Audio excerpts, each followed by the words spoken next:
Yang pertama, ikhwan dan akhwat yang dirahmati Allah Subhanahu wa taala, kita harus bersandar kepada pemberi rezeki ya. Bukan kita bersandar kepada sebab materi yang ada di hadapan kita. Maksud saya ketika seorang bekerja ya, entah dia jadi dokter, entah dia menjadi pedagang, entah dia menjadi pekebun ya. Benar, dia sedang berikhtiar dengan buka praktek, dengan kerja di rumah sakit, dengan jual beli barang, ambil barang untuk dijual, dengan membuka lahan perkebunan. Tapi dia tahu yang berizki adalah Allah Subhanahu wa taala. Ini hanya usaha yang dia lakukan. Ya, maka dia tidak boleh bersandar kepada dirinya, tidak boleh bersandar kepada sebab yang di hadapannya. Dia hanya melakukan sebab, tapi penyandaran dia harus kepada Allah Subhanahu wa taala. Karena rezeki dari Allah Subhanahu wa taala. Rezeki bukan dari bos kita, rezeki bukan dari banyaknya pasien yang datang kepada kita, rezeki bukan dari banyaknya pembeli hasil kebun kita, rezeki bukan dari banyaknya orang beli barang dagangan kita, semua dari Allah. Allah yang menggerakkan hati mereka untuk datang, Allah yang menggerakkan hati mereka untuk membeli barang-barang kita ya. Semuanya kembali kepada Sang Maha Pemberi rezeki ya. Maka hati kita harus bergantung kepada Sang Maha Pemberi rezeki. Di sini kita belajar untuk bertawakal kepada Allah dalam mencari rezeki.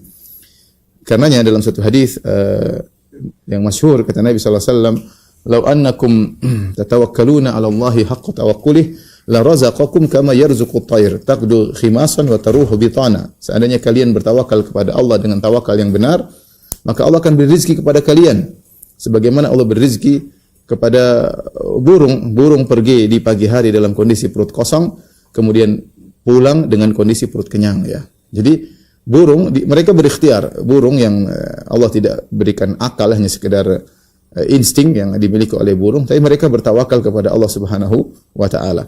Di mana mereka pagi hari mereka bergerak ya, sudah giat ya, dan kita tahu burung tidak berakal seperti kita. Kita cerdas, kita mikir ini, bisa mikir jalan-jalan cari rezeki, kita bisa mengolah ini, mengolah anu. Burung enggak, dia cuma terbang, tahu dapat rezeki, dia pulang, tapi dia berusaha. Tapi yang jadi perhatian di sini, Nabi mengatakan, "Lau annakum tatawakkaluna 'ala Allah haqqa tawakkulih." Kalau kalian benar-benar bertawakal kepada Allah. Ya. Jadi sampai dalam satu hadis kata Nabi sallallahu alaihi wasallam, sahih Muslim, yadkhulul jannata qaumun qulubuhum ka'afidati tayr. Ya, kata Nabi sallallahu alaihi wasallam, akan ada suatu kaum yang mereka masuk surga, atau kaum atau aqwamun yang masuk surga yang hati mereka seperti hati burung. Hati mereka seperti hati burung. Ketika ditafsirkan oleh para ulama di antaranya An-Nawawi rahimahullah, yaitu bahwasanya mereka bertawakal sebagaimana burung bertawakal ya. Mereka bertawakal sebagaimana burung bertawakal. Artinya ditinjau dari kemampuan burung untuk mencari rezeki. Dia tidak punya kemampuan, cuma terbang, cuma apa ya. Tidak seperti kita manusia, bisa jadi dokter, bisa jadi ini, bisa jadi macam-macam, kecerdasan banyak. Tapi dia punya tawakal yang membuat dia diberi rezeki oleh Allah Subhanahu wa taala. Dari sini Al-Imam Ibnu Rajab Al-Hambali rahimahullahu taala menyebutkan di antara sebab utama seorang memperoleh rezeki kalau dia bertawakal kepada Sang Pemberi rezeki. Dengan usaha yang cukup disertai dengan tawakal yang tinggi, maka Allah mudah memberikan dia rezeki. Maka sekali lagi, jangan sampai kita bersandar kepada sebab yang ada di hadapan kita, apalagi bersandar kepada diri kita karena kepiawaian kita dalam mencari rezeki, karena kehandalan kita dalam punya pengalaman yang banyak. Enggak, kita mencari rezeki bertawakal kepada Sang Maha Pemberi rezeki. Ketika kita selalu bertawakal kepada Sang Maha Pemberi rezeki, Ar-Razzaq, Allah Subhanahu wa taala, maka kita tidak akan lupa kepada Allah Subhanahu wa taala. Tadi kita sudah sebutkan ayat-ayat dalam Al-Qur'an bagaimana Allah memuji hamba-hambanya yang mereka mencari rezeki tapi mereka ingat dengan hari akhirat, dan Allah ingatkan, "Wa kulu mir rizqih wa ilaihin nusyur." Makanlah rezeki Allah tapi ingat kalian akan kembali kepada Allah. Ya. Wa batagu min fadlillahi wa dzkurullaha katsiran. Carilah karunia Allah tapi banyak ingat Allah Subhanahu wa taala. Ya, rijalun tulhihim tijaratun wala bay'un an dzikrillah. Orang-orang yang berdagang, bertransaksi tapi tidak mengalihkan mereka dari ingat Allah, ya. Ini semua harus kita hadirkan dalam hati kita. Orang yang senantiasa tawakalnya kepada Sang Maha Pemberi rezeki, dia tidak akan lupa kepada Allah. Karenanya ketika dikumandangkan azan dia akan salat. Ya. Dia tahu bahwasanya ini yang pemberi rezeki manggil. Maha Pemberi rezeki manggil ya.